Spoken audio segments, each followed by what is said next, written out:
These Australian siblings started teasing their Filipina mom while she was working, using random Filipino words, but they accidentally unlocked her hidden rap talent instead.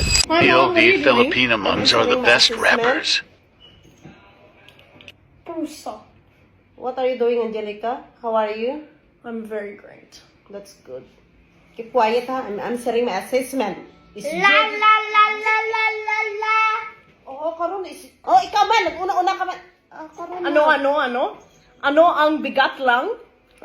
Ano na naman, Angelica, ang kabigaan mo? Tapos may naghambal na yayawa ka. Mayawa ka po! Balaan mo kung anong yawa? Balaan mo kung anong yawa? Pero, guwapa ka daw. Yes.